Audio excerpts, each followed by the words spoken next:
Hello and good afternoon from Jakarta. Welcome to today's FPCI-GRIPS virtual public forum on managing stability in a rough sea, maritime security, blue economy, and connectivity. I am Joycelyn, and I will be the master of ceremony for today's event. This public forum is brought to you by Foreign Policy Community of Indonesia and the National Graduate Institute for Policy Studies, GRIPS Japan, and is the first forum of this year's FPCI GRIPS Virtual Public Forum series. Today, I am pleased to welcome over 300 participants from across 26 countries tuning into our channels. Welcome to those coming in from Indonesia, Japan, the Philippines, Vietnam, Thailand, Malaysia, and many more. Please welcome our panelists today. Bapak Leonardo Tugu Sambodo, Deputy for Food Affairs, Natural Resources and Environment at Indonesia's Ministry of National Development Planning. Professor Richard Hadrian, Senior Lecturer of the Asian Center of the University of Philippines. Professor Kentaro Furuya, Professor at GRIPS Japan. Dr. Yusuke Takagi, Associate Professor at GRIPS Japan, and the moderator Calvin Ko, Executive Secretary and Coordinator of Research and an analyst at FPCI. To begin, let us invite Ambassador Masato Watanabe, Project Professor at GRIPS, to deliver his opening remarks. Ambassador, the floor is yours.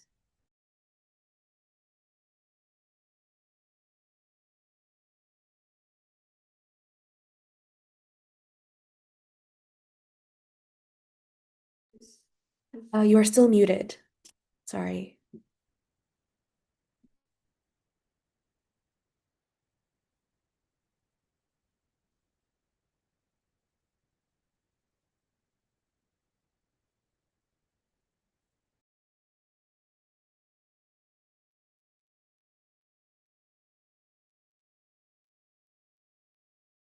Hello? Yes, we can hear you. Yes. Um, it is an honor to speak on behalf of the co-organizers of today's FPCI GRIPS Virtual Public Forum. I would like to thank our speakers from Indonesia, the Philippines, and Japan for joining us today. I would also like to express its appreciation of GRIPS Tokyo to FPCI Indonesia, headed by Dr. Dino Paticharan, for all the work for today's webinar. From 2021, GRIPS and FPCI have organized webinars on various issues facing Japan and ASEAN, and co-organized seminars such as the AOIP Vision Group Conference in Indonesia. In an interview at the end of January, US Secretary of State Mr. Marco Rubio, shortly after taking office, indicated that we are going to reach back to a point where we had a multipolar world. I thought this was a very suggestive remarks. This year's FPCI GRIPS Virtual Public Forum series would like to provide an opportunity to hear views of experts from ASEAN countries and Japan on how the ongoing changes in international affairs could affect the ASEAN region and how Japan and ASEAN could cooperate to meet the emerging challenges. Now, today's theme is in stability and cooperation in the maritime domain. While the European economy has stagnated through the protracted conflict in Ukraine, the weight of the Indo-Pacific region in the global economy is significant and has been the powerhouse of economic expansion. At the same time, certain countries exposed to the effects of ongoing strategic competition between superpowers, or those potentially affected by the dynamism of the global economy, are seeking to approach new groups for hedging various risks. Now, cooperation in various maritime areas and ensuring maritime connectivity are important for the stability and development of the Indo-Pacific region. heightened tension or instability in the South China Sea, the most important international maritime traffic route, are a cause of worry and concern. Now, blue economy and international cooperation to combat the threat of piracy, illegal fishing is also important. One of the areas of cooperation in ASEAN's AOIP, ASEAN Outlook on Indo-Pacific, which was adopted in 2019, is maritime cooperation. From the Japanese perspective, maritime security and maritime cooperation are important pillars in the FOIP, Free and Open Indo-Pacific, proposed by the government of Japan in 2016. As part of FOIP, the Japan International Cooperation Agency, in collaboration with the Japanese Coast Guard, has been developing technical cooperation aimed at capacity building and human resources development of maritime security authorities in ASEAN countries. In this context, GRIP is proud of implementing an important program to train experts in the field of maritime security, the details of which may be explained by experts in today's webinar. To conclude, we would like to continue to focus on the importance of ASEAN-Japan cooperation in an evolving geopolitical landscape at the webinars to be organized in the future. We all welcome your active participation. Thank you for your attention.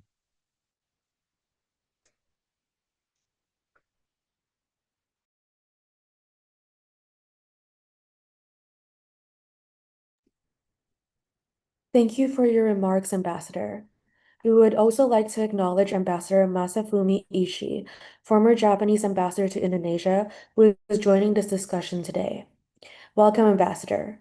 Ladies and gentlemen, without further ado, I now invite our moderator to begin discussion. Calvin, the floor is yours.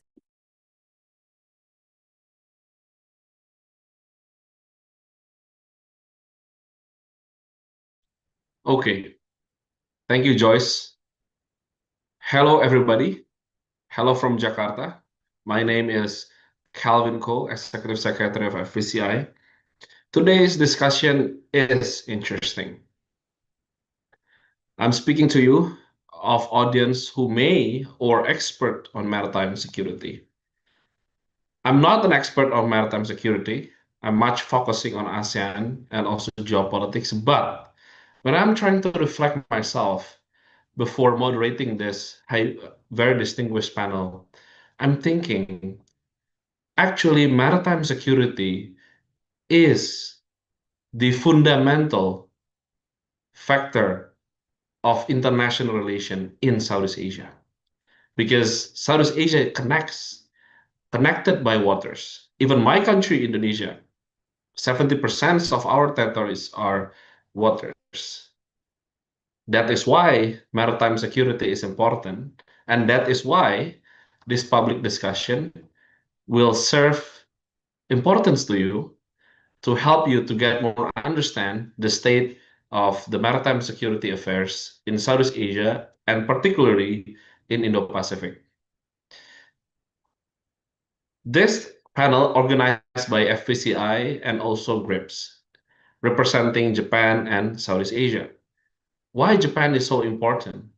Because if we look to the data, Japan is the most contributors among the dialogue partners of ASEAN on maritime affairs.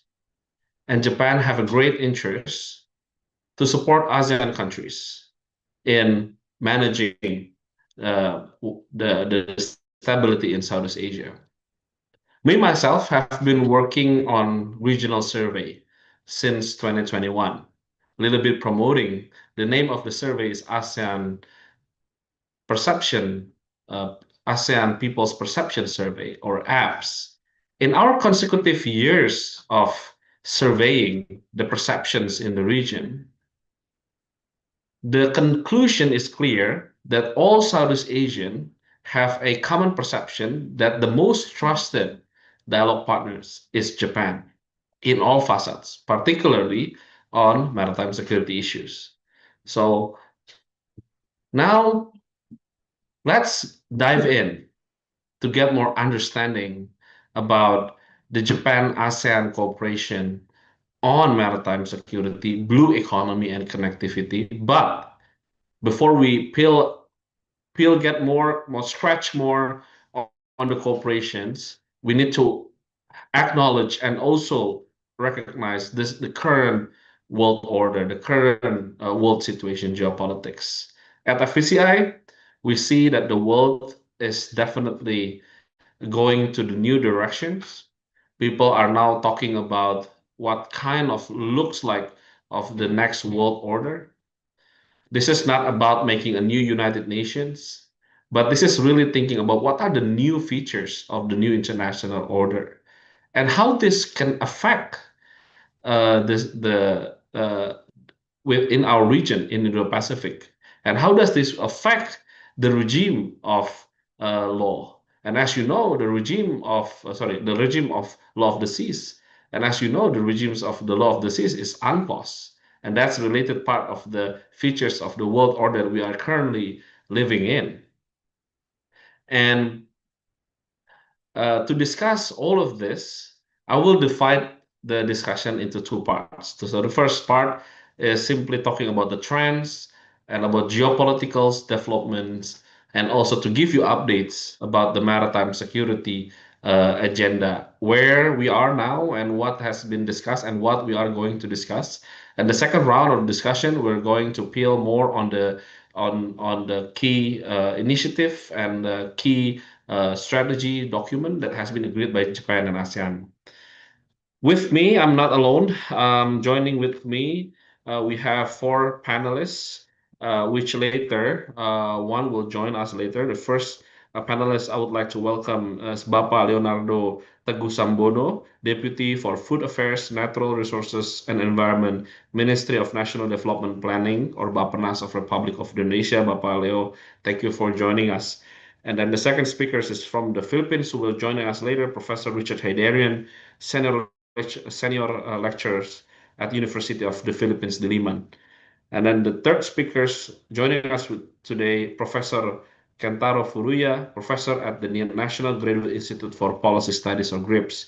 Welcome, professors. And the last speakers is Dr. Yusuke Takagi, associate professors at the National Graduate Institute for Policy Studies. All right, so gentlemen, I'm going to go straight to the first questions. Again, the first round is all about talking about the trends, talking about the geopolitical dynamics that affect to the maritime security.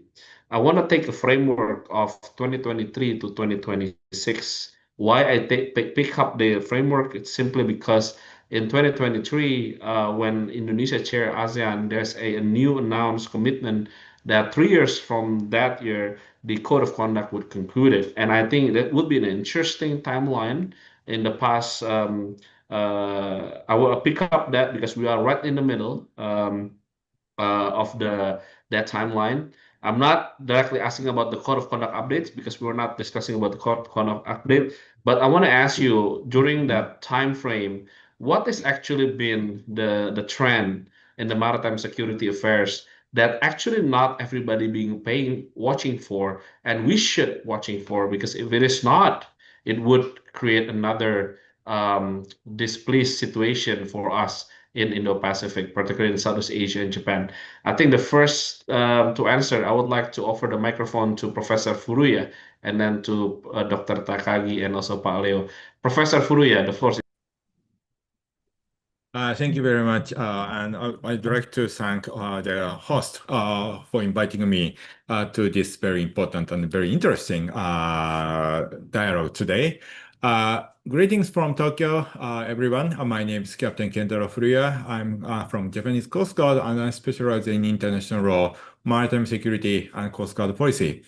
In 2023, during the Indonesia's ASEAN chairmanship, Japan and ASEAN reaffirmed their shared commitment to upholding international law, including the UNCLOS 1982. At the same time, ASEAN set a new target to conclude a code of conduct in the South China Sea by 2026. And 2 years have passed since then. Today, I'd like to talk briefly about emerging maritime security challenges, Number two, strategic trends and key risks. And three, how Japan and ASEAN cooperation has advanced since 2023. Firstly, the emerging maritime security challenges.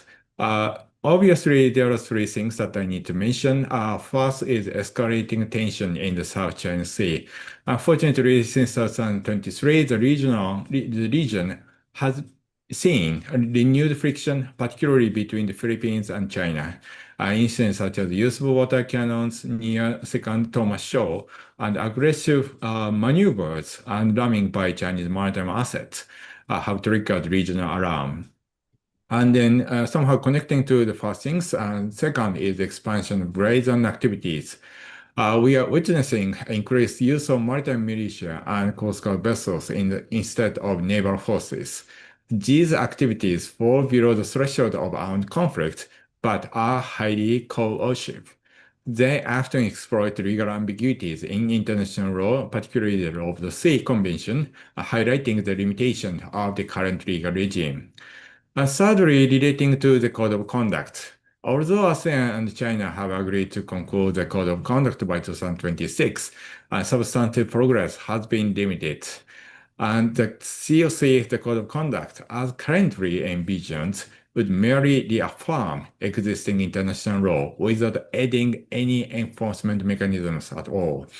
As such, I think it would not add anything to the declaration of the code of conduct, code of parties or the DOC, existing DOC, and risks becoming a symbolic gesture rather than transformative agreement. It may be time to consider a more programmatic, enforceable approach to managing tensions, not merely waiting to the code of conduct to be adopted. Second thing is that the strategic trend and key risks. I have two things under this item. One is rule of law and a threat. The principle of maritime order based on international law is under increasing pressure. Freedom navigation, peaceful dispute resolution, and respect for the sovereignty and sovereign rights under the UNCLOS must be defended correctly by like-minded actors, including Japan and ASEAN members. Second is that ASEAN centrality versus external involvement. As Ambassador correctly pointed out, there are many capacity building efforts by not only Japan but also other actors. While many ASEAN member states welcome support from external partners from all these countries, but concerns remain about increasing geopolitical rivalry and polarization. Strengthening maritime cooperation must go hand in hand with preserving ASEAN unity and centrality, ensuring that ASEAN remains a driver of regional stability, not merely a theater for major power competition. Thirdly, the advancement between Japan and ASEAN nations. Firstly, I must say that the capacity building and the maritime domain awareness, Japan has actively supported countries such as Philippines, Vietnam, Indonesia, and Malaysia by providing patrol vessels, trainings, and technical assistance. The maritime domain awareness, the MDA, initiatives have significantly enhanced the coastal state ability to monitor maritime activities, strengthen both surveillance and law enforcement capacities. If I have time, I will discuss this issue more later on. And also the continued situational dialogue. The Japan-ASEAN Maritime Forum remains a vital platform for policy dialogue, principle sharing, and regional cooperation and coordination. In parallel, the Coast Guard dialogues continue in the head of Asian Coast Guard Agencies meeting, or HAGCOM, and Coast Guard Global Summit. Through these dialogues, the participating organizations share the common value in upholding the rule of law and rule-based international order at sea. So in sum, we are entering the critical phase in shaping maritime order in the Pacific. And Japan should remain committed to the capacity building through the Japanese OSA, Offshore Security Assistance, and non-military ODA, Offshore Development Assistance, promoting dialogue based on international law, respecting the diversity and autonomy of ASEAN member states. Ultimately, the ocean should not be a source of conflict, but the shared global commons for cooperation and sustainability and peace. I'll stop here. Thank you very much. Thank you, thank you, Professor Furia. Thank you. I want to circle back later on the code of conducts and also about another question related to maritime order we need to shape up in the region. I will go back to you again on that. But now I would like to now offer the microphone to Professor Dr. Takagi. What do you think about this? But I want to put another additional questions. Oh, by the way, welcome, Professor Richard. Welcome joining us in the panel. Dr. Takagi, when I hear Professor Furuya talk about the keyword is shaping maritime order in our regions, that's a challenge. I have a questions. What do you see the role of the European on that matter in this region, right? There was an idea to open up a office of NATO in Japan. And somehow that idea is not there now on the table. But in Southeast Asia, the mood is somehow not. We don't have a specific unified answers on seeing a European role in this region. But I want to know the Japanese expectations on that also. Moving to you, Dr. Takagi, please. Thank you very much for asking me a totally new question, which was out of my expectation, but thank you for that. And of course, thank you very much for the invitation for this great opportunity. And then let me tackle the tough question you gave me just now, the kind of role of European countries in Southeast Asia. On that issue, maybe we should start with the perception of Southeastern people toward European countries.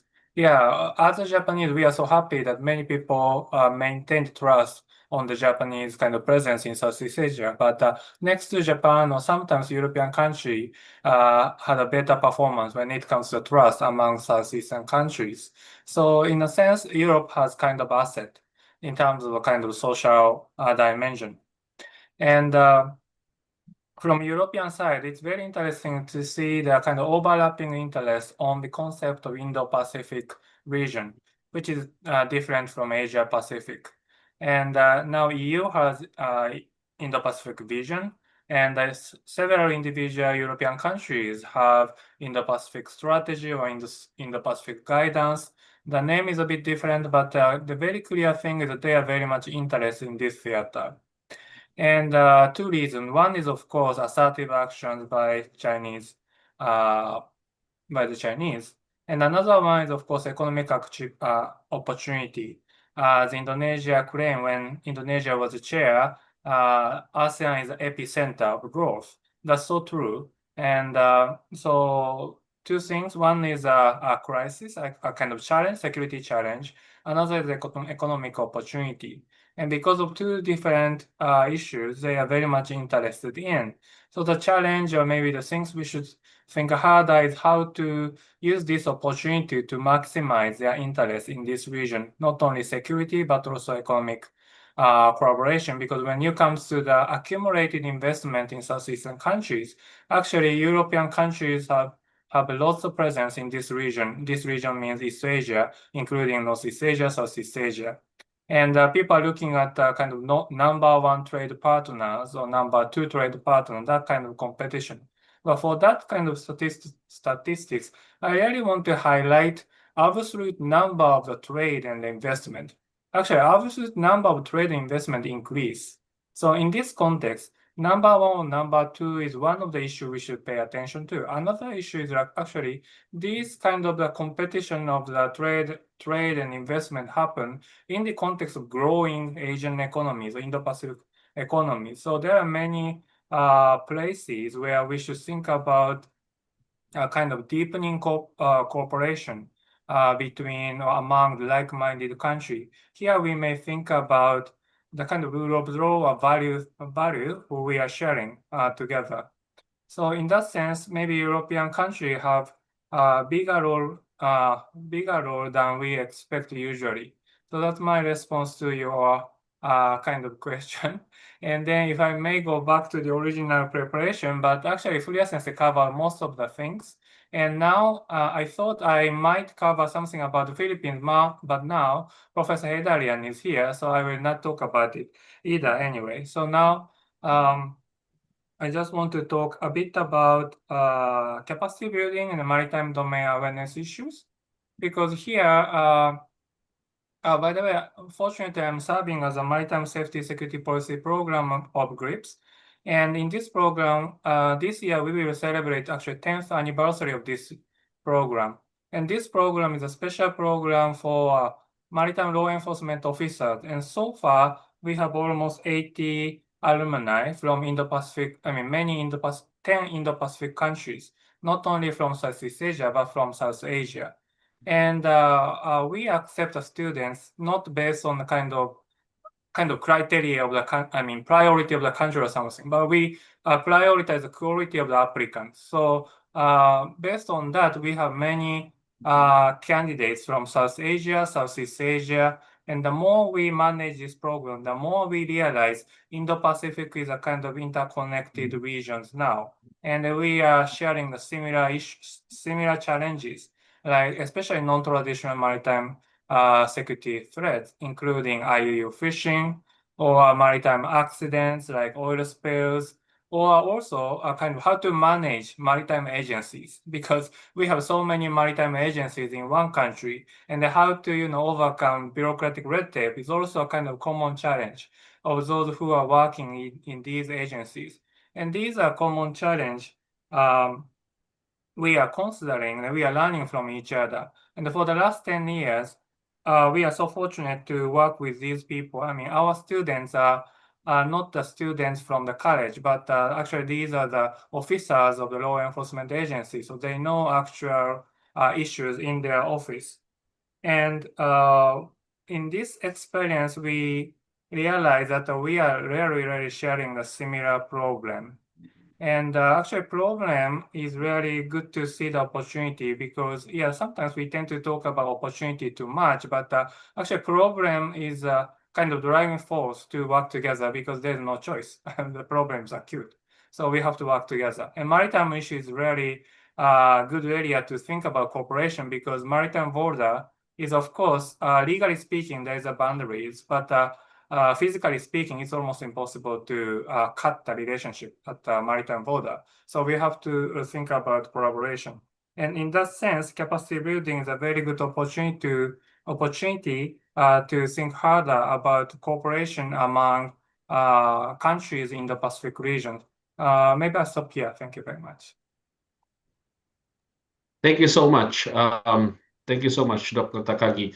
Before I go to Professor Hedarian, I want to speak directly to Pak Leo. Pak Leo, ASEAN Vision 2045 have the same deadline with Indonesian centennial goal, Indonesian 2045, and both are also promoting blue economy, right?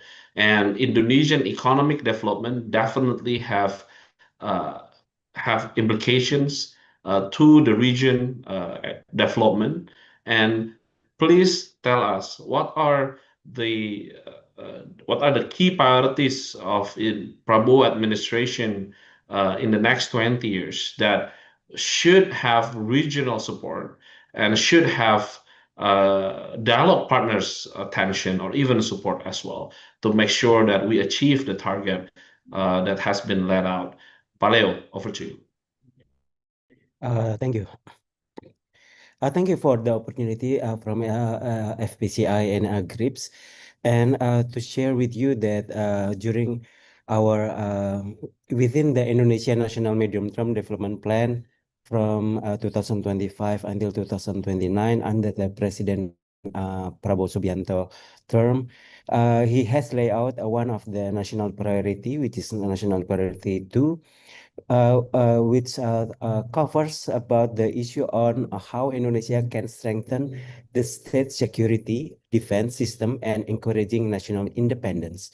And interestingly, it is not about only security and defense, but also it's how security and defense can also maintain and secure our own resources and help Indonesia to achieve self-sufficiency in food, energy, water, and also try to embrace new sources of development such as green economy and of course blue economy.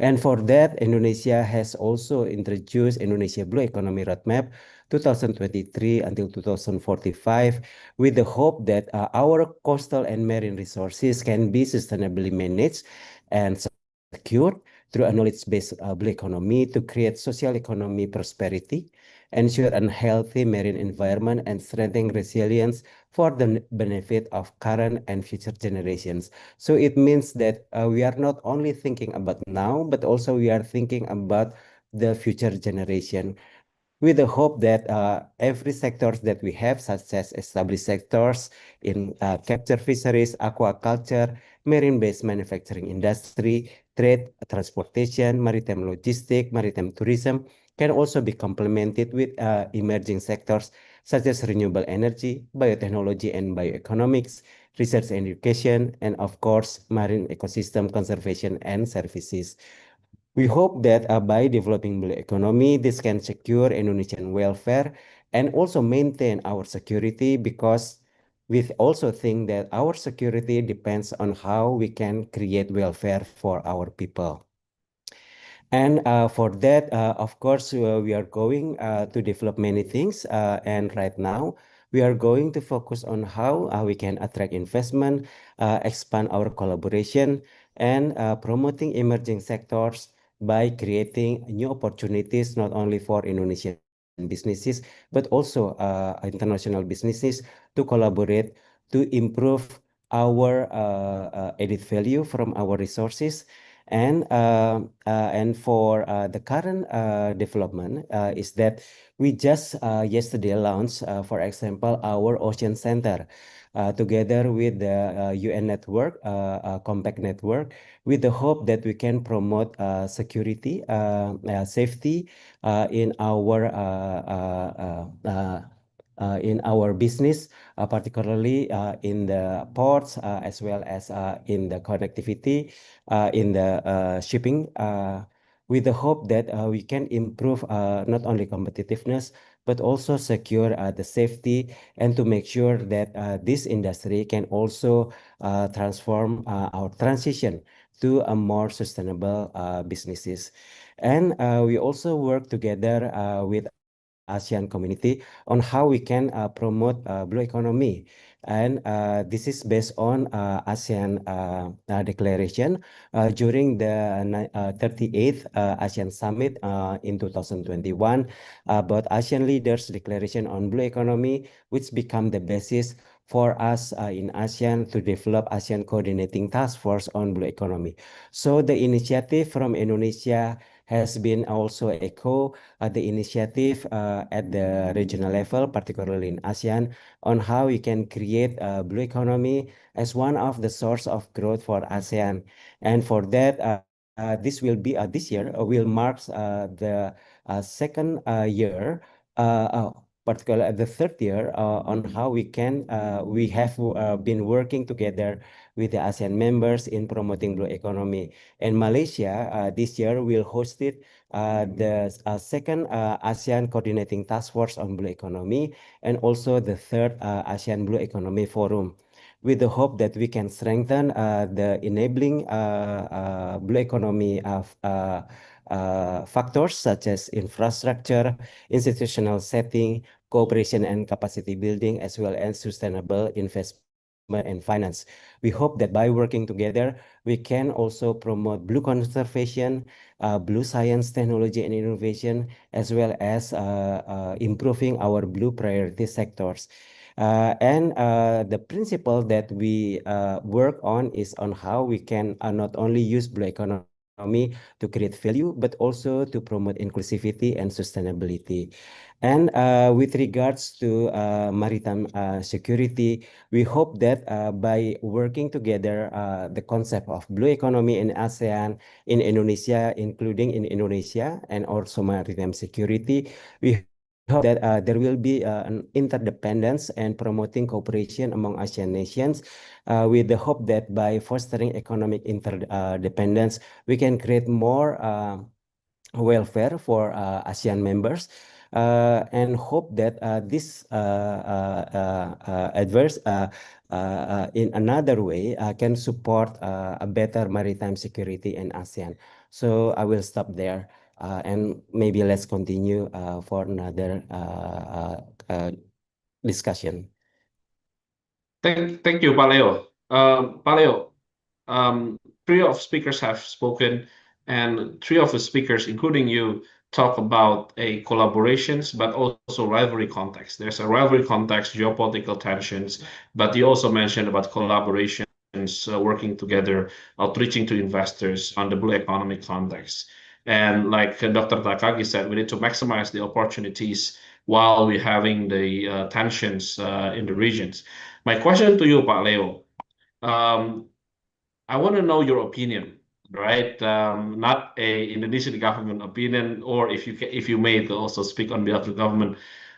Is there any plan by Indonesian government to promote any collaboration or cooperation between on maritime security between US and China, or even Japan and China, right? Or any others forms of corporations on blue economy, not politics, that actually build up the idea of joint cooperation, collaborations, because the spirit of the AYP is actually turning tension to collaboration, turning security approach to development. Paleo, over to you. Thank you. Actually, for Indonesia and ASEAN, our scope of cooperation with other partners, including our whether it's bilateral partners or multilateral partners, has cover several topics such as sustainable fisheries and aquaculture, blue carbon ecosystem protection. This is the one with Japan, the government of Japan, and marine plastic and pollution reduction under ADB, and then innovative blue finance and business models, community engagement, education, climate change adaptation and resilience. We are working with UN Global Pulse, as well as supported by the government of Australia in analyzing about sea level rise, as well as for cross-border knowledge exchange and technology development. And through the Indonesia Blue Economy roadmap, we have actually attract several collaboration, including the first one is the Blue Economy, the Blue Food Assessment.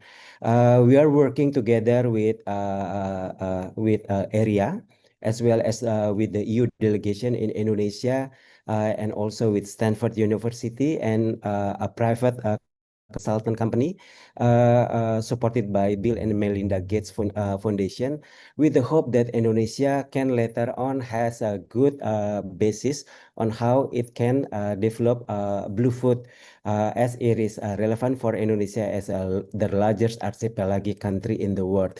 And as we are now developing our new program under President Prabowo term, which is the school meal program, we hope that we can also streamline or mainstream the blue food into the provision of protein for our big program.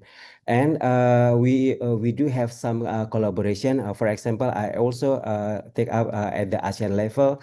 ASEAN Blue Economy Innovation Challenge is one of the program that has been developed, supported by UNDP, ASEAN Secretariat, as well as Japan government. And blue carbon and finance profiling on how we can create blue carbon ecosystem, and to find innovative climate finance, and also to promote our scientific capacity has been also under collaboration between ASEAN members, Japan and UNDP. We start with the policy alignment, and then some technical training will be later on be devised.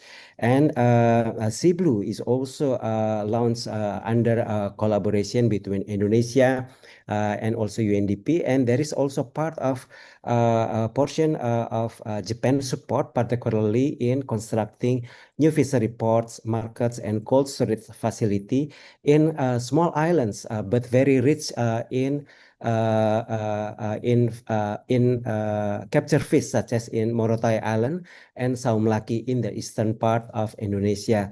And cooperation on maritime security, of course, with Japanese, as you mentioned also under ASEAN Outlook on the Indo-Pacific, several whether it's related to lectures, capacity building, training, this scope of collaboration has been implemented not only in Indonesia but also at the ASEAN level. So that's are some of the highlights that I can share with you on how the promotion of blue economy can also create an opportunity for us to collaborate with other partners. Thank you, yeah, thank you, Pak Ben.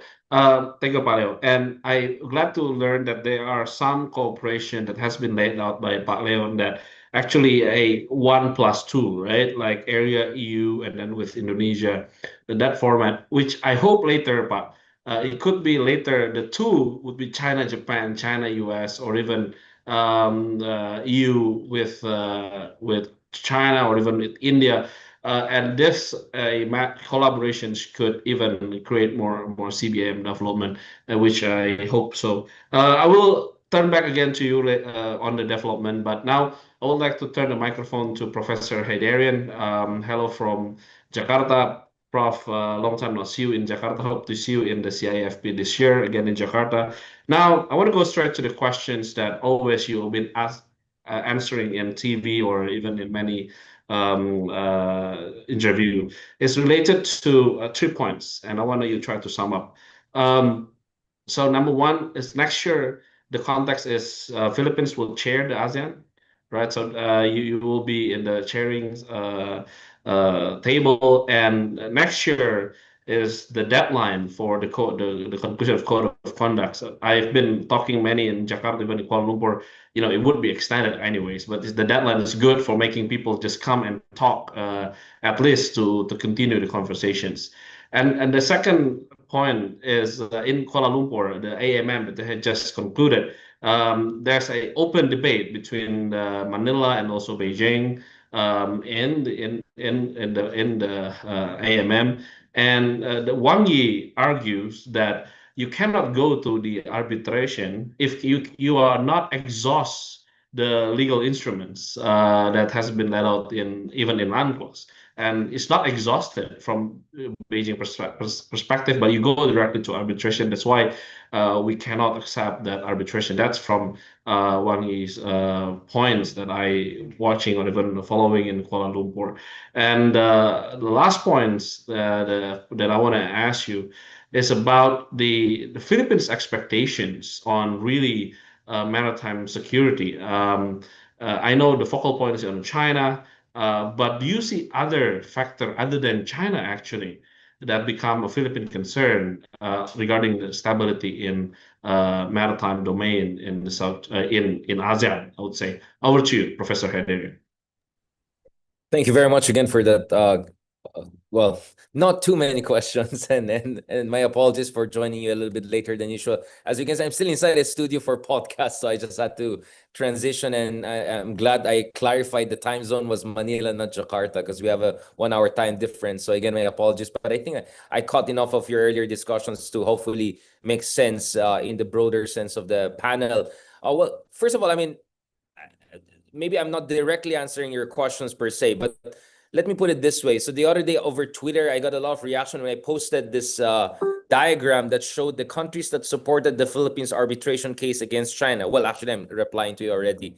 And I could see countries as far away as Lithuania, New Zealand, and then, of course, Japan, Korea, etc. But not a single ASEAN country was in that diagram. Now, we can have a debate about the position of different ASEAN countries, Indonesia, maybe Vietnam or Malaysia. But the reality is that as far as countries who have categorically, without any reservation, emphasized the finality and the binding nature of the 2016 Arbitral Tribunal Award, we don't see anyone from our region. So I jokingly said, and I was echoing the Mexican President Diaz, who in 19th century said, poor Mexico, too close to US, too far from God. I said, poor Philippines, too close to ASEAN, too far from its allies. But sarcasm aside, I think that shows you our challenge heading into next year when we're going to be the ASEAN chair.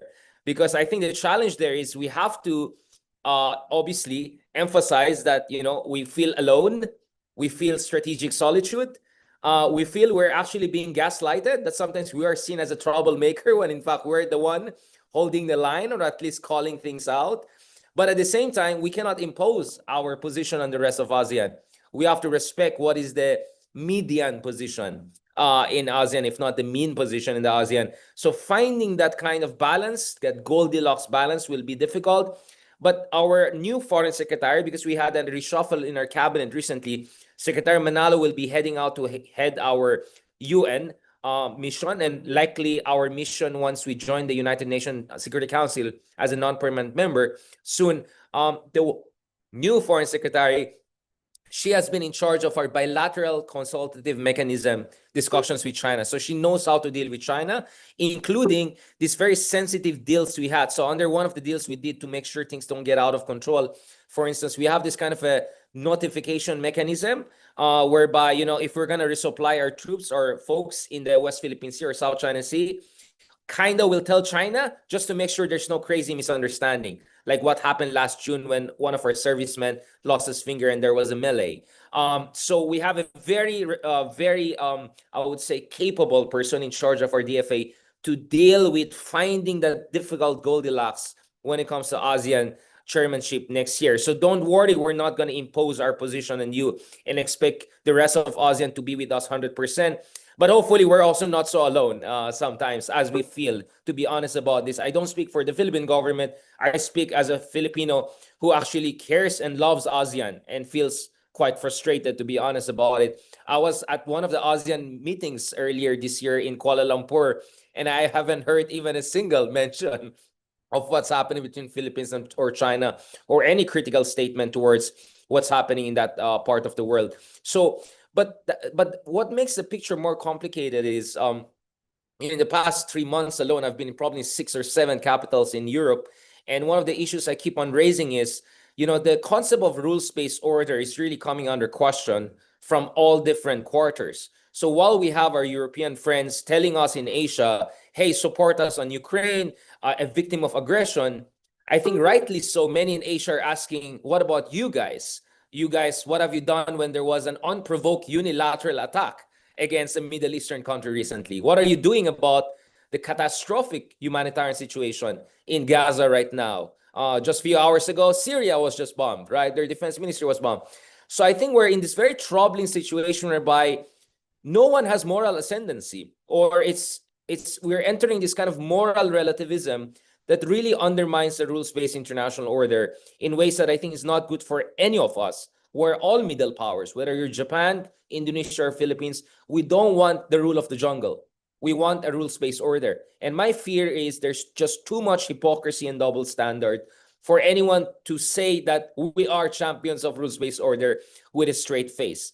And going back to the Philippines, and this is why I am understanding towards the rest of the region, I'm not going to talk about Duterte Marcos thing. I just had a piece on Journal of Democracy, Philippines Dynastic Democracy. You can read that for the drama domestically. But just talk about our foreign policy. I believe the Philippines is still engaging in hedging, just like the rest of the ASEAN.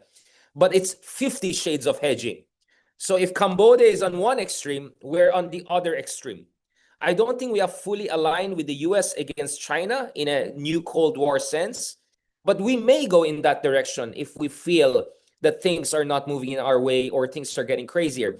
And one reason we may finally get out of hedging and move into full alignment is the Taiwan issue. So it takes me 1 hour from here in Manila to go Taipei. It takes me, I don't know how many days to get there to Jakarta because there's very few direct flights. But joking aside, we're just too close to Taiwan to ignore the situation there.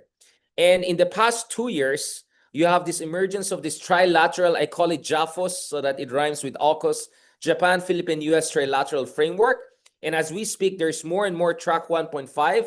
and also military operational coordination with Americans, if not the Japanese, on the Taiwan question. And I think this is what could make our relationship with China more complicated and add a new layer of tension to what is already a problematic relationship when it comes to the South China Sea disputes. And I think that could be a challenge next year in ASEAN if tensions in Taiwan, for instance, intensify, and then the Philippines tries to be neutral, but we cannot be neutral because Taiwan is just too close to us. So actually, the challenge for the Philippines right now is how can we develop a Goldilocks deterrence? Because on one hand, we're just too weak on our own to stand up to China. I mean, we don't even have a real fourth generation fighter. No offense to the Korean FA-50s, but they're no match for the fifth generation, sixth generation fighters the Chinese are working on. And the reality is that our armed forces are nowhere close to providing that minimum credible defense posture. So realistically, while we're developing our capabilities, we need to leverage our alliances. And that's where the US comes in. And the Philippines, in one way to enhance our deterrence, is to host advanced American weapon systems, most notably the MRC, the Medium Range Missile System, Typhoon Missile System. And we want to host more of that. The problem is, and this is Security Dilemma 101, our attempts to strengthen our own defense capability is automatically seen as offensive by China. So now the challenge for the Philippines is, what are we operationally going to do in terms of giving Americans more access and putting more American weapons here to a point that we don't provoke China, but at the same time, we're strong enough to deter China? That's a very difficult operational question. And if we get it wrong, we might go entirely into a Cold War alignment mode. So as we speak, my contention is we're still hedging, but on the extreme side, other side of what Cambodia is doing, let's say, while the rest of ASEAN is somewhere in the middle.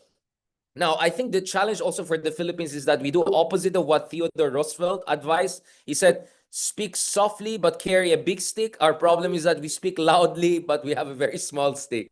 So that's why we have to work on that deterrence element, but we have to get it right. And that's going to be very difficult. And that's why I hope the rest of ASEAN do not call us as deputy sheriff of US or America's satellite state. That's not true. In fairness to President Marcos Jr., he's trying to multi-align. The reason why I've been spending more time in Europe than in US in the past year, aside from other factors, is because Europeans are interested in developing a relationship with us. I was just in Warsaw and Poland last week. Before that, in Brussels, Paris, and Britain. We believe also in multi-alignment. We also believe in diversification. But the problem is that realistically, how much can Europe offer to us? Because they're being pressured by the Trump administration to focus on the Ukraine issue so that the US can focus on this part of the world. And that haggling in itself is a very serious issue. My solution to that is minilateralism. For instance, why not Poland and the Philippines work with a much more developed middle power like Japan or capable middle power like Korea? Why not have this kind of minilateral, like-minded Europe-Asia coordinations on development of drones, missile defense systems, or whatnot, right? I think that's much more realistic in light of the fact that all of us frontline states have limitations and are bogged down in different ways. But I definitely see a lot of that because I know Poland is going to bring in K2 tanks from South Korea, has great relationship with Japan, but we have to be able to do more than that and work together. So in short, we need new squads, not only quads, but squads that involve some in Europe, some in Asia. As our friends in Eastern Europe always remind us, we're actually almost neighbors. We're only separated by Russia if you're Japan, and Russia and China if you're the Philippines, right? So actually we're much closer to Poland than we imagine because China and Russia are so big. Let me just end on this point. I think ultimately what we need to do is speak more together in ASEAN, but with that understanding that we really do not have a consensus and threat perceptions, and we don't have the same levels of entwinement with either US and China. But I think what we all can agree on is that we don't want a rule of jungle situation, and we're sick and tired of the hypocrisies of all superpowers. I think if we have that kind of positioning, especially in off-the-record, face-to-face discussion that our foreign ministers and leaders are going to have, I'm very optimistic about that. And for everything you want to say about Marcos Jr., I think President Marcos Jr. is one of the most experienced leaders in the region, if not the most experienced, maybe next to Mahathir when it comes to foreign policy. Why? You can Google his picture with Mao Zedong in 1974 when he was there with Imelda Marcos to normalize bilateral relations. That's how deep his foreign policy experience goes, right? So this is a guy who understands nuances. But this is a guy who also understands our limitations. But this is a guy who also wants to make sure we find some more credible common ground moving forward next year, while we also develop and diversify our relations with Japan, with India and Europe and Korea, not to mention New Zealand, France and Germany and UK, so that we're also not very dependent on US. So in short, it's a moving target. It's a difficult situation, and we're doing our best. And the most I can ask from the rest of ASEAN is don't judge us, support us. Thank you. I wanna continue with one question with you, Professor Haidarian, which I want to make sure that you still have faith with ASEAN. But here's a fair questions I want to ask you.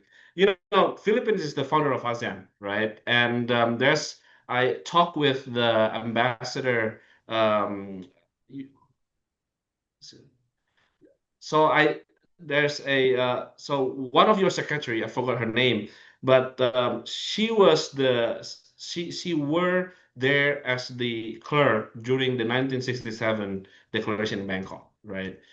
And she was here at FPCI, and we talked to her, and she told us how personal and how important ASEAN is for Manila in building regional order that which in favor towards our regions, right?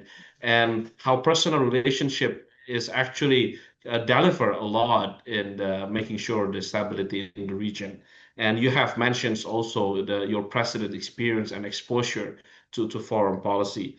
So there's one notion that we all know, right? Many people says ASEAN, the consensus could turn into a veto power, but many people don't see that actually once ASEAN agreed on something, it's it's locked, right? No one can change that, right? And can never change, right? So next year your championship, oh, I know not much can do only for a year of championship, but a lot of things that the people's await from Manila Championship, the code of conducts, the Myanmar questions, etc. Right? What actually what I want to ask you, what would be the not lowest denominator, but what things that Philippines can push on the questions of regional security that makes everybody locked in and have the same perceptions that we need to move forward, right? We're not talking about the high denominator because you have been mentioned that we are, yes, we have different perceptions, we have different interests, but what thing that Philippines can push next year and we locked in together? Professor Hedin. Yeah, very quickly. I didn't actually respond to your COC question, and then you can just Google. Oh, okay. Just on the COC issue, my position has always been very clear. Be careful what you wish for, because for a long time people are excited to get a COC. For me, my fear is we get a bad COC, a COC that actually strengthens China's position at the expense of international law. Remember, during the negotiations of the outline of the COC, this is 2018, China pushed basically for a veto power over two things: conducting military exercises with external countries within the South China Sea Basin. Also, that means Philippines and US cannot do balikatan exercises, or with Japan, no way. And second, allowing foreign companies to do drilling in the South China Sea. So that's why I said I actually rather have no COC if that's the kind of COC we're going to get. So be careful what you wish for. Let's not blindly push for a COC. Second, call a spade a spade. If this COC, you see, a lot of us have been visiting China throughout the years, and China can build whole cities in a year. It amazes me that it's taking 20 years for us to finalize a piece of paper. So that means there's no will here. I think we have to understand that perhaps we're just being taken for a ride, if not taken towards a very perilous destination. That is why President Marcos Jr. has been echoing what some of us have been saying. Why not do a COC, a mini COC among us in ASEAN per se? I think when it comes to the position of Indonesia, Malaysia, Philippines, and Vietnam and Brunei, our understanding for exclusive economic zones and sovereign rights is far closer to international law than China's 9-dash line. It's as simple as that. So maybe we should start a conversation like that. And I won't be surprised if the Philippines will raise that issue, not to divide, but actually to unify ASEAN. Lastly, in economics, there's a term called middle income trap, meaning the policies that got you from poverty to middle income won't get you to the next level of development. My argument is that ASEAN is suffering from middle institutionalization trap, meaning the decision-making modalities that got us from, I don't know, a club of 5 big boys in the 1970s is not going to get us to the next level, which is a more robust regional body. What we have right now is that basically each country has a veto over sensitive issues. Now, having said that, ASEAN chairs also have 2 prerogatives. One is agenda setting. We can identify what will be the priority. So I remember when I was in Indonesia during the ASEAN summit, the priority was economic dynamism. The Philippines can choose South China Sea to be one of the key pillars. And second, we can issue a chairman's statement when there is no consensus on an issue and there's something sensitive that has to be raised. So we have some levers there. But what I want to see happen next year, I want to see Trump again back in Manila. He was in Manila for 2017, but I want to also see Xi Jinping. Based on my own conversation with our Chinese counterparts, it looks like President Xi Jinping may be interested to visit the Philippines because the Chinese are also worried that the Philippines might slide far into the American camp and the Taiwan question camp. As you know, Elbridge Colby, who leads the policy at the Pentagon, is already calling in the chips saying, are you with us in a Taiwan war scenario or not? The Australians are wavering, but I think Japanese and Filipinos, we have less room for wavering precisely because of tyranny of geography. So I'll keep it at that. Thank you very much again. I hope now I'm better answering your questions. Thank you. That's very clearly answers my expectations of your answers. But thank you so much. Now I received a note that Pak Leo is leaving. Pak Leo, are you still there? If not, thank you so much, Pak, for joining us the conversation. Now I want to turn back to Professor Furuya and also directly to so one question like to Professor Furuya and also Dr. Takagi with the same questions. We have discussed ASEAN Vision 2045, AYP, right? And also the dynamics. I want a little bit shift the conversation. Pardon me if I'm a little bit off script because it's getting more interesting, and I want a little bit move to the framework. Um, I look to the framework in one is most security premier frameworks East Asia Summit, and also the ASEAN Regional Forum, right? My foreign ministers last week in Kuala Lumpur called for ARF to have more role to even to prevent and even to promote CBM, right? To make sure the stability in the region. I want to get perspective from Tokyo.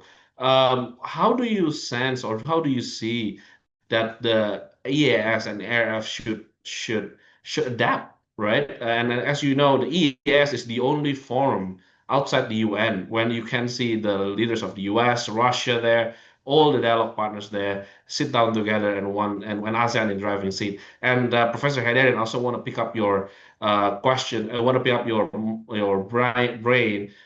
How do you envision the adaptations of EAS and ARF? Are you echo with my foreign minister that needs to have more function on preventing or even promoting CBM in the region? Over to you, Professor Furuya, and also Dr. Takagi. Professor Furuya, you first. Well, maybe I think the Professor Takagi is more specialist in this field. So can I give my mic to Professor Takagi? If it is okay. Sorry about that. Thank you. I cannot pretend to be a free rider anymore. So my view on this issue, thank you very much for the question. Yes, to me, CBM start with a kind of common picture of what's going on in the field, I believe. So it's not about to make friends, but before to make friends, we should know what we are seeing together.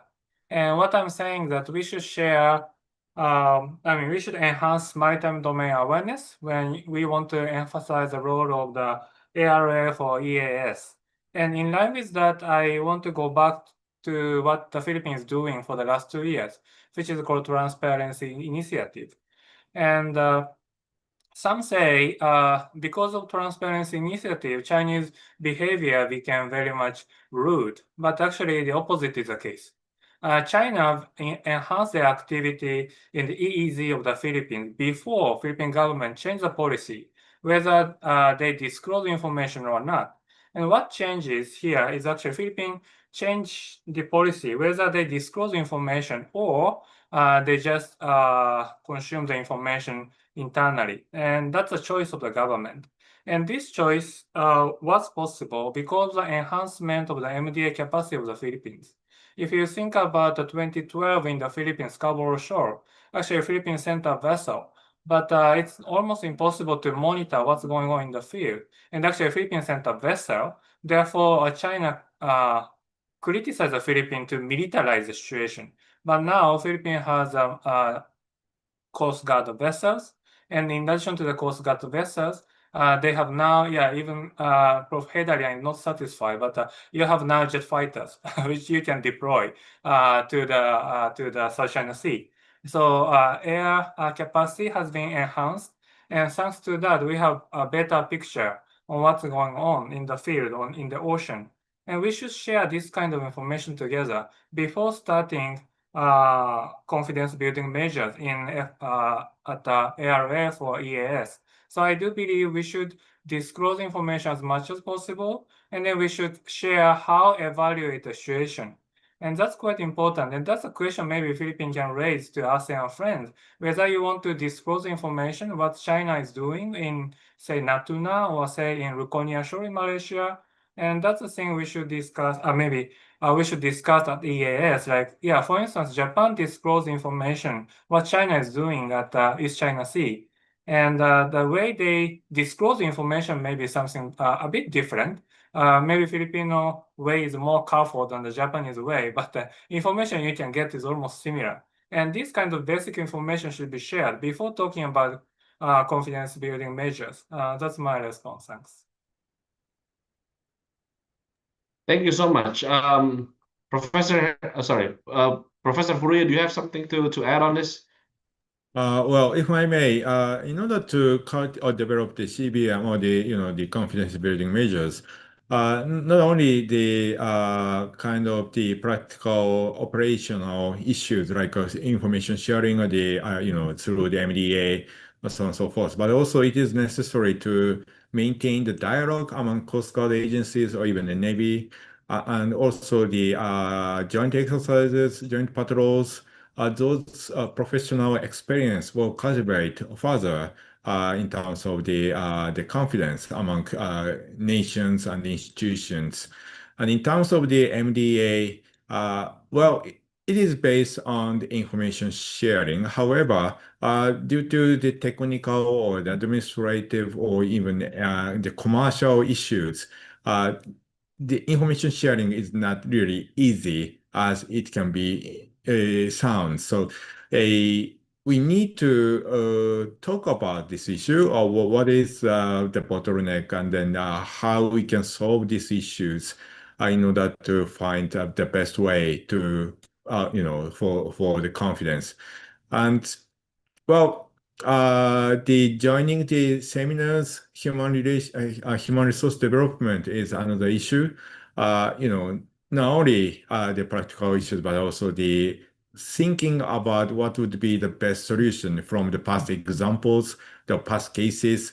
Even we understand that it would not be fully applied in the current context. However, there must be some hint in the past cases. That is why we do the maritime safety security policy programs as well as the other JICA programs, Japan International Cooperation Agencies, hosted programs in Japan and in other countries.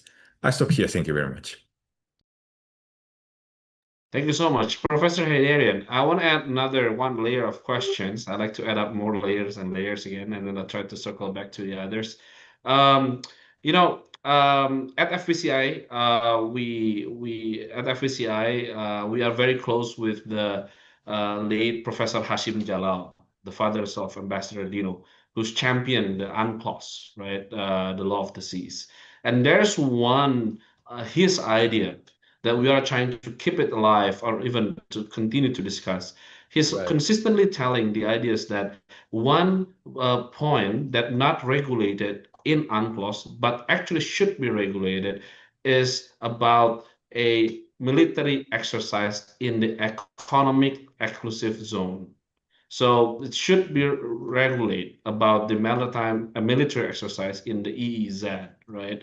So I just want to pick up your brain, Professor Hadarian, and also Professor Furia, Dr. Takagi. What do you think about that idea? And you know, China is part of UNCLOS anyways, party to UNCLOS as well. Over to you, Professor Hadarian, about the EAS, ARF, and also Professor Hashim ideas, and then I'll circle back to the others, and then I'll open up to the public questions. Yeah, I mean, I'll go back to the AR shortly, and of course, Yusuke-san is correct that the Philippines has come a long way in the past 10 years. We basically got back to supersonic age after a while, not having even a single operational fighter jet. But what I'm saying is that you're up against China, which is building all sorts of things so fast. So I think everything is relative, right? So I think kudos to the Philippines. In the past 10 years, we have come a long way. But you're up against China, scale and quality and quantity, everything going there. Now, going back to the issue you raised, well, we know that for a fact that countries, I think, as varied as not China, Iran, Brazil, I think even India, for instance, have certain more restrictive understanding of what could take place in their exclusive economic zone by other external powers, particularly the issue of military activities. My sense is I'm worried in our context because what China claims, for instance, as its exclusive economic zone is almost within our exclusive economic zone. In fact, almost within our contiguous zone, right? So you have a situation whereby what is China's shoreline? Is it Hainan? Is it Fujian? Or is it Tito Island, right? Because if you follow China's Forsha notion, okay, they're 9-line, whatever, but they have a new notion, Forsha, which is, okay, those little islands are not islands per se, per relevant provisions of UNCLOS, but they constitute together collectively some sort of island. Now, if you project another 200 nautical miles, you're basically knocking at my door in my apartment in Manila, right? So what? I cannot even, you see what I'm saying? So that's why, while I am, I said varied, because it's not like India, Brazil, China, Iran are necessarily the same kind of countries, right? Some are more responsible than others. Let's just put it that way. But I fear the slippery slope there, right? That with the situation we have, I'd rather not get into that discussion. I think we have very clear provisions on right of innocent passage. Your warships can pass through us, even within our contiguous zone, last time I checked, but they should not be pointing their intelligence gathering equipment and guns at us. And they should not turn off their identifiers, right? So for me, I think the right of innocent passage as it stands should be good enough, because I fear opening a Pandora's box once we go into that kind of, I would say, more maximalist interpretation of literal states, idea of what should happen within their maritime entitlement zones. I think the Philippines was unilateral in its decision to take the case to the international court. No one in ASEAN supported us. Our friends in Cambodia enthusiastically criticized it, to put it mildly. But guess what? We gave everyone a chance to defend their rights. Even you guys in Indonesia, in North Natuna Sea. Because of us, our decision to take China, without your support, now you can get that document say China has no business claiming fishing rights, traditional rights in Natuna Sea, right? And same thing for Malaysia and Vietnam. Now, speaking of the ARF and relevant mechanisms, I remember when we were first discussing all of these ASEAN mechanisms, ARF mechanisms during the college days. I'm not that old, but it seems like it's an ages away.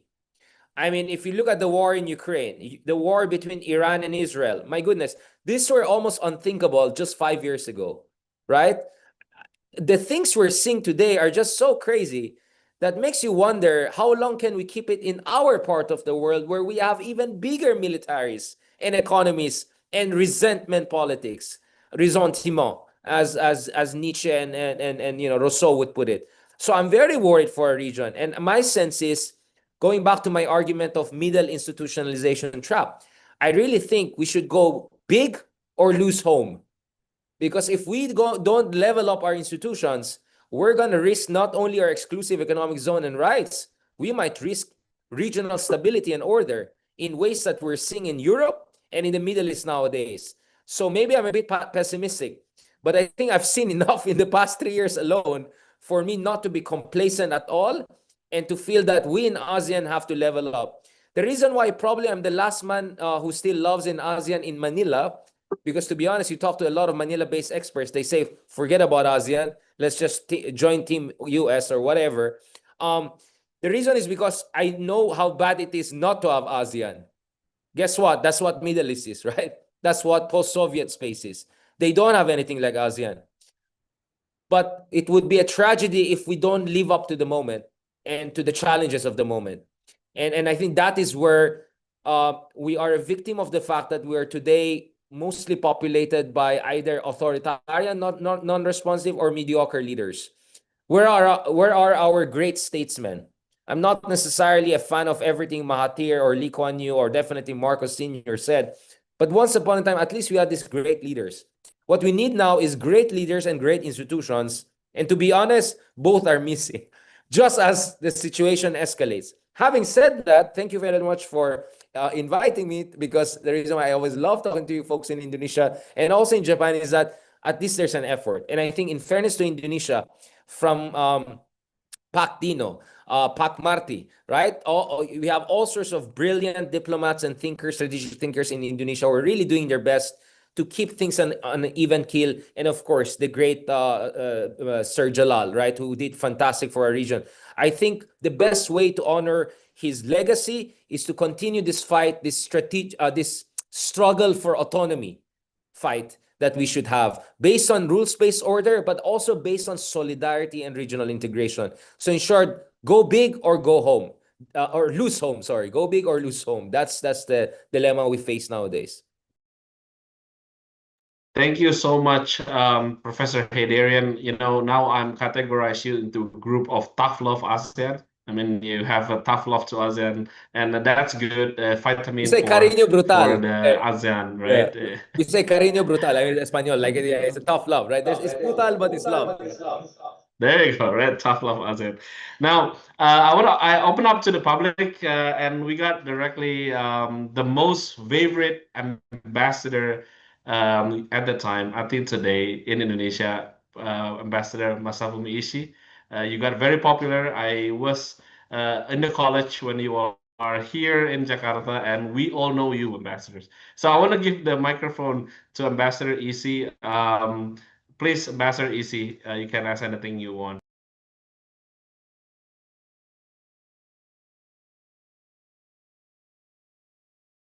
Ambassador Ishii, Yes, can you hear me? I think you're still muted, Ambassador. Oh, okay. Can you hear me now? Okay, great.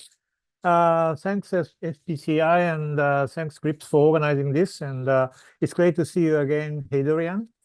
I saw you in NHK. Yeah? So my question is specifically about arbitration. As you are talking about next year, Philippines will be a chair of ASEAN, and also next year marks the 10th anniversary of the announcement of the arbitration result. So how about doing it again? Because I think you have already achieved a lot of things in the legal terms, but important thing to do this again is to keep it within the radar scope of the interest of the world, particularly in Europe. And then I think last time we did it, it lasted for 3 years. And then we succeeded in keeping it in the agenda of many countries for 3 years. So it makes sense after all these things happened to do it again. And then I think if we do it carefully, we know the result. So, but most difficult thing is who is going to raise it. I think it's a bit too much to ask the Philippines to do it again. So maybe some other ASEAN countries should do it, either independently or collectively. Those claimants in relation to South China Sea, like Indonesia, Malaysia, Vietnam is a little bit too much. Huh? Maybe the Philippines, I think that Singapore is happy to join. So as a chair, do you think the Philippines can organize things like that? I think doing arbitration again is very important, because that also strengthens our position of relying on the rule of law, whatever hollow it may sound. So that's my specific question. And maybe the second small suggestion is about gray zone activities. whenever we say gray zone activities, we feel like it's not illegal. Huh? It is illegal, I think. We call it gray zone activities simply because it's short of the use of force. So I think whenever you use a gray zone activity, you may as well say that those illegal activities. I think that clarifies the nature of the activity. It's gray zone simply because it falls short of use of force, so you cannot respond by using force, but it's still illegal. So I think that clarifies the legal nature of what they're doing under the gray zone activities. Sorry, I spoke too long. Thank you.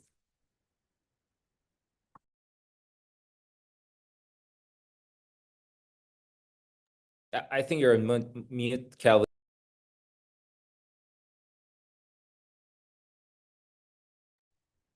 Calvin, you're muted. You're muted. Sorry, I'm muted myself. Sorry. So thank you. Now, before I give it to Professor Hedarian, I want to read out one questions for Professor Furui and Dr. Takagi. You can answer it after Professor Hedarian. This question from Celine from Indonesia. The question is, what do you think that Japan look most next year? So specifically, look most next year to cooperate with Japan. To cooperate with ASEAN. What would be that in the next year, particularly when Philippines take the chairmanship of ASEAN? Professor Hedarian, you can start, and then the microphone over to Professor Furui and Dr. Takagi. Professor Hedarian, you can answer the question of Ambassador Isi. Thank you very much again, Ambassador, for that great question and beautiful background, although I think that's animation or whatever you are. I hope you're having a good time. Thank you for those wonderful questions. I mean, well, I mean, as we speak, actually, the relevant agencies in the Philippines have suggested that we may indeed pursue additional arbitration cases against China with respect to, for instance, environmental damage that they're creating. So basically, what happened in 2016 was, as Churchill put it, just the end of a chapter and the beginning of a new chapter, right? So now it's about enforcement. And in fact, there are other proposals that we can even go for reparations by calling for freezing of Chinese state assets abroad. Or, for instance, certain Chinese companies who may have been involved in illegal activities or ecologically damaging the Philippines Exclusive Economic Zone, let's say CNUC or CNPC, we can push for their asset seizure, for instance. This is a proposal of not mine, but people like, for instance, Justice Antonio Carpio. And you can check my 10 different podcast discussions with him on this issue. But obviously, there's risk to that, right? And as we speak, our friends in China have been warning us not to touch that element, that, that would be a nuclear option. If we go for another arbitration case, we will respond aggressively. I just think timing may not also be perfect next year, because it will be much easier to say, oh, look at these Filipinos, troublemakers, now abusing their chairmanship. So, and remember, we are only chairman next year because Myanmar could not become, right? So the point is, I think the Philippines will be slightly more conservative than some would think, however, you are much more moderated. But having said that, that should not stop us from credibly threatening China with additional arbitration. But this is a Rubik's Cube, right? You cannot just do arbitration without doing all other things. All other things means consulting with the rest of ASEAN. Maybe we'll not get Cambodia on board, but maybe we can get a little bit more out of, I don't know, Prabowo than we got out of Jokowi when the arbitration came out. Maybe, Anwar will not just attack the West for their hypocrisy in Gaza, maybe a little bit point out the hypocrisy of his friends in Moscow or Beijing too, right? Maybe we can talk to our friends in Singapore about the legacy of Lee Kuan Yew and give us options and make sure we're not just going to. So we have to do that. My suggestion is, as you know, we Filipinos have also Spanish background. So why not talk to Latin American countries, other global South countries? As you can see, they're not even in our radar. It's all about Asia, Europe. What about Latin America? What about some of the Latin American countries who are actually also dealing with China's illegal fishing activities, right? Because they go all the way, I don't know, to Argentina, Peru, whatever, Chile. So why not reach out to those countries too? So, and then operationally, you have to be ready for responses. What if China responds aggressively, economically through coercion, supply chain coercion, or militarily? Then that means you have to coordinate it with the Americans and other allies to make sure we can respond. So It's going to be a multidimensional, multifaceted response, and it's not just a one-off thing to make sure we can get something out of that. All I'm saying is that I hope the rest of the region appreciates that by taking this risk and action, we gave them leverage. That now Indonesia, Malaysia, Vietnam can come out and say, see, Nine-Dash Line has no basis in international law. What are you claiming in my exclusive economic zone? We gave you that thing, right? We gave you that leverage. So we hope there's some sort of gratitude instead of gaslighting, right? For what we are doing. But yes, the next round, ideally, Vietnam would have been our closest ally and friend. But it will take us 2 more hours to discuss Vietnamese politics in the last 2 years, because Vietnam is going through some internal changes, which is beyond the purview of this discussion. But anyway, I have a new book on this 50 Shades of Hedging thing. Lastly, on the gray zone, yes, indeed, Ambassador, we are in the grayest of the gray zone spectrum. I mean, someone lost a finger, could have lost the head, right? So we're actually in a very dangerous situation. But you know what's the dilemma for the Philippines? The Americans want to help us more than we want the Americans to help us, because we want to have ownership of this issue. Since last year, the Indo-Pacific Command is saying, do you want us to go along with you during these patrols? And we keep on telling them, don't do that, because if you do that, we look like your puppets. So let us do this. So far, Ambassador, we're doing our best through Transparency Initiative and also through independent resupply missions to show to the world we have ownership of these issues and we're fighting for this. But yes, realistically, the US has to be just over the horizon, just in case our Chinese friends get funny ideas. At the end of the day, we're not here to make enemies out of China. They are our brothers, our neighbors, but it has to be truly mutually respectful, and it has to be on a certain playing field, which unfortunately we do not have right now. Thank you. Now I would like to go to Professor Furia, Dr. Takagi, on the questions of what Japan looks most for next year championship. Before moving to that issue, I'd like to clarify some of the Rob C issues. In the EEZ, the coastal states have only the sovereign rights over natural resources, and full stop. You have rights over natural resources, but nothing other than that. So the military exercise is not relating to the natural resources, then it is under freedom of navigation. It is not right of innocent passage. Right of innocent passage applies only within the territorial sea or archipelagic waters. So it is a matter of freedom of navigation, more freedom.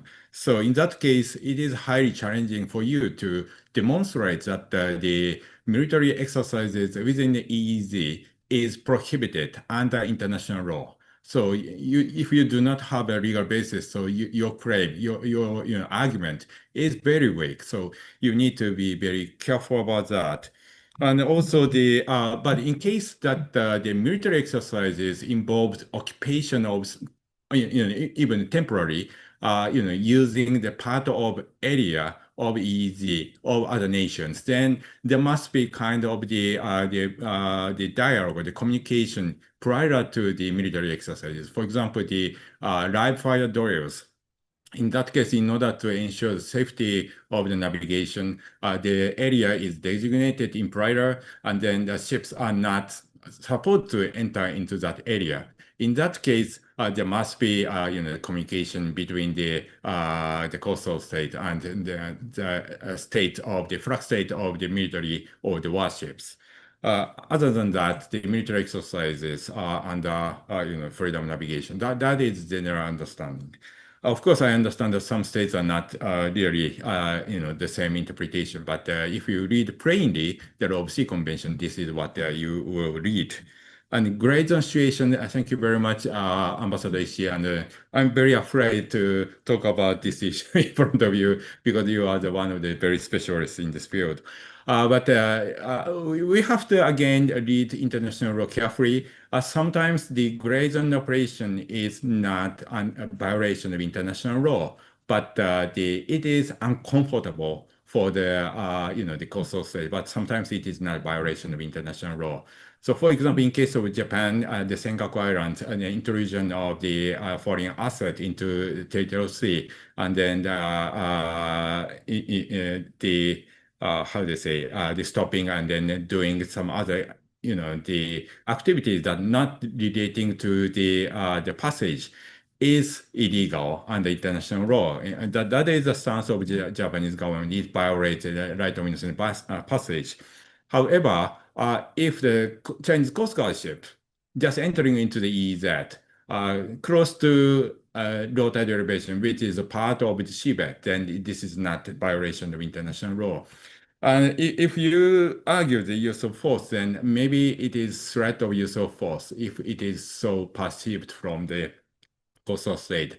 Other than that, I think it is highly challenging to demonstrate that this is the violation of international law, particularly Article 4 of the UN Charter, use of force. And then, well, the cooperation among the Coast Guard agencies, particularly the ASEAN nations, that is yeah, good. I think the the advancement recently we do many cooperative achievement. For example, the last month, just last month, there was the joint exercise in Japan and Kagoshima with Japan and the U.S. and the Philippine Coast Guard. And then we'll have another, the exercises in ASEAN region. Our training vessel Itsukushima visited some of the Indo-Pacific region countries. Now I think she is approaching Singapore after leaving from India. So this kind of, the activities will advance further cooperation, international cooperation. I think the time is almost spent, so I'll stop here. Thank you very much. Thank you so much. Now I'll move to Dr. Kage. You want to add something before Okay, thank you we very move much. to the closing remarks?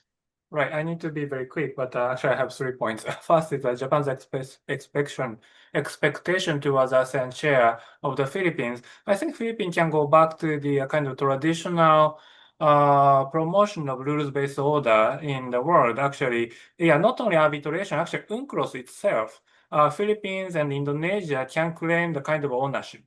And some say, the rules-based international order is a kind of Western fabrication, but it's totally wrong. If we think, if we go back to the history of the UNCLOS making, it's a kind of a collaboration of the newly independent states, including actually China. But actually, the Philippines and Indonesia worked very hard to make UNCLOS. So we can go back to that kind of history, and then Philippines in cooperation with Indonesia promote itself as a kind of the founder of rules-based order. And arbitration is one of the example. That's first point. And second point, in line with that, I think Philippines and Indonesia again can advance the kind of achievement in that field, like limitation maritime boundary between Philippines and Indonesia. And Indonesia is doing a very good job to deal with the case with Vietnam too. So in that way, these two countries are promoting rules-based order. And this is the kind of things we can highlight at ARF or EAS as a kind of the contribution to the regional order or actually world order. The third point, I really appreciate the comments by Ambassador Ishii about gray zone. And this is one of the issues maybe Philippines can raise at the ARF or EAS, like how to understand the gray zone and how to create common understanding of kind of illegal activity and kind of how to say illegal, but as Furia Sensei said, a kind of nuanced way to interpret. But the more we know the situation, the narrower the kind of gray area can be. So gray area is very flexible things. And here we should expect more from the diplomat efforts. And ARF or EAS can be a good platform. And if the Philippines and Indonesia can raise this issue at the arena at ARF or EAS, regardless, they can reach to the conclusion. But anyway, they can raise the issue. And this is actually one of the things that we should highlight, actually, because with all respect to the late Hassim Jalal, the one thing we should care about is change of Chinese behavior, gray zone activity. When Hassim Jalal discussed international law, gray zone was not that rampant. So we should not, use this kind of historical discussion into the contemporary issue. And this contemporary issue can be discussed in a public arena at EAS or ARF, where we can see the voice of the people. Also, that's my 2 cents. Thanks. Thank you so much, Dr. Takagi. we are running out of time, but I have one shot to ask everybody, not asking, actually to let you to give a closing remarks. But I try to scroll up and scroll down with the question coming through from 136 or 144 who are watching in Zoom alone. And I catch something that we have not yet to discuss. It's a question from our friends from Cambodia about the joint development. And the joint development, something that I want to know about your opinion about this, particularly if we in ASEAN. And I want to ask also each of you to get your closing remarks while you are answering and discussing about the joint development questions. I'll start from Professor Furia and then Dr. Takagi and then Professor Haydarian. Over to you. Well, I think the joint development is a good idea to develop the, at least the mutual understanding and the confidence. So I think it is a good way to start to argument for this particular year even. Problem is that how do you expect each other? If you have technical advancement, then you contribute in that way. How do you consolidate all your capability and the how do you say the to pursue this joint development? This would be another practical issue. But the idea itself is very great. I think that there was something that in between Malaysia and Indonesia or Malaysia and Vietnam. So I think this will be the the base argument for joint development. Thank you.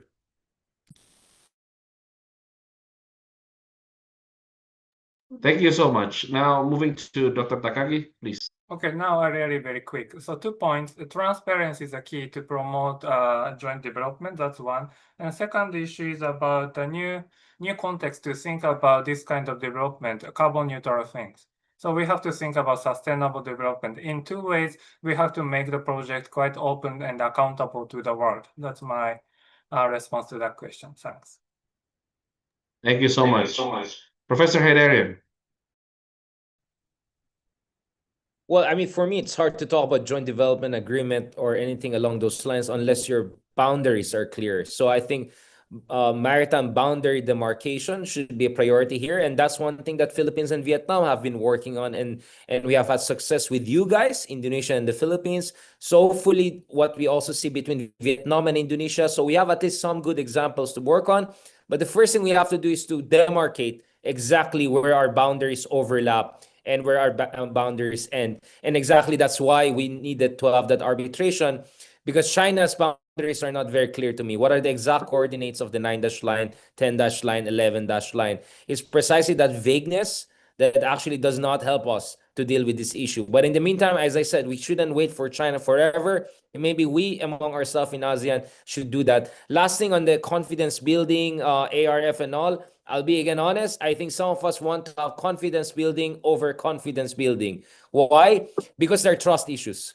I think if you talk to some people behind the scenes, they're saying, I'm not sure if I say this to this country X in ASEAN, it doesn't go straight to Beijing, right? Or vice versa, doesn't go to the White House. Do you get what I'm saying?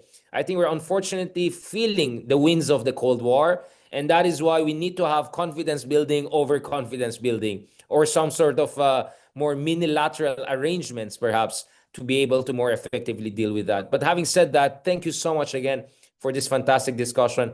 And I definitely learned a lot, and looking forward to learn more from our great guests and speakers. Thank you so much. I want to say thank you to Professor Furuya, Dr. Takagi, Professor Haydarian.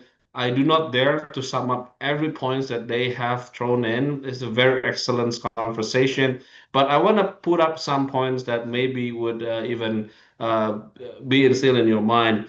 In my view, ASEAN is at her moment with the current global context. I'm always say, in my view, that the world is becoming highly personalistic and very figures led.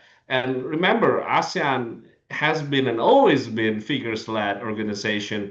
That's why I'm echoing what Professor Haidarian said, the importance of the great leaders and the great institutions. And we hope that ASEAN leaders can step up in the lead up in the next few years. Remember, in the next 2 years, Singapore will chair the ASEAN 60 years of ASEAN, and this year is 8 years of the UN. So a momentum to show how ASEAN can be the example of rules-based promoters, but also we shape, right, and we continues to norm set, right, the region. And I'm echoing and using the term of my chairman, Ambassador Dino, at the FP Live interview. ASEAN has becoming oasis of stability, right? And East Asia Summit, ASEAN regional framework, all the mechanism should be continue to be adapt. And we hope that the ASEAN Vision 2045 it's also have a strong emphasis on strengthening the role of ASEAN Secretariat here in Jakarta, and can be more strengthened. And the 11 dialogue partners can also play more roles, or even widening more, get more dialogue partners in. Like Turkey is waiting for long become the dialogue partners of ASEAN. Nordic countries also the same. So the ASEAN is in its momentum, but needs greater push from the leaders itself. We hope that next year, with the under leadership, this year we have a strong leadership of Malaysia, Prime Minister Anwar. Next year with the President General Marcos, and then the next 2 years with the Prime Minister Lawrence Wong, who have been talking about ASEAN, or have been introducing his thinking and ideas about ASEAN across the region or even across the globe. Thank you so much for hearing and participating. Very enthusiastic. I see a report from the team. The numbers of who are watching is steady, right? Steady in 130 pluses, even in the YouTube also steady up.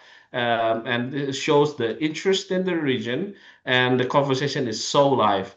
Thank you so much. Hope you join again FPCI GRIPS public discussion, and any FPCI or any GRIPS discussion, please tune in. Thank you so much. See you on another public discussion of FPCI GRIPS. My name is Calvin. Have a good day. Bye bye. Terima kasih. Thank you, Thank you very Calvin, for much. moderating today's session. And thank you to all the speakers for sharing your incredible insights.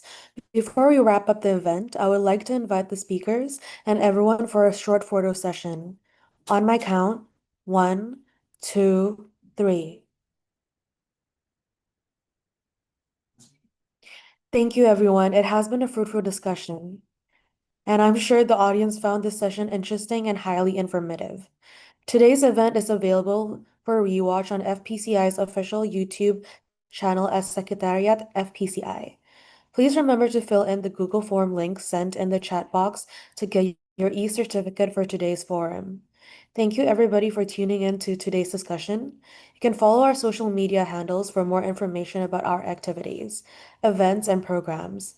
Also, stay tuned to our next FPCI GRIPS virtual public forum via Instagram, LinkedIn, or Twitter at FPCI Indo. See you at the next FPCI event and enjoy the rest of your day.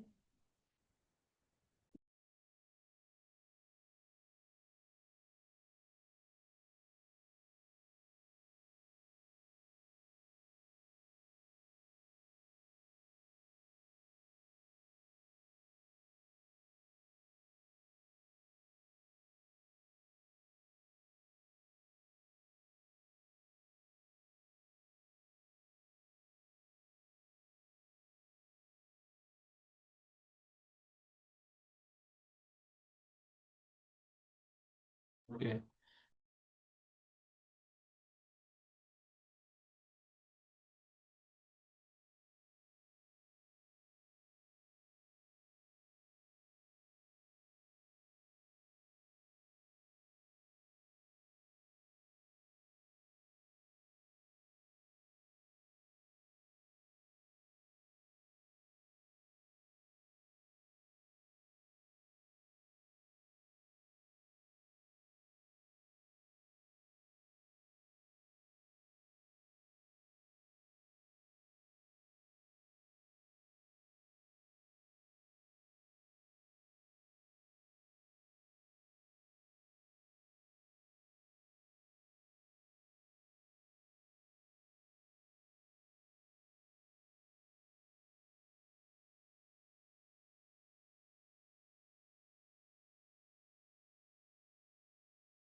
you.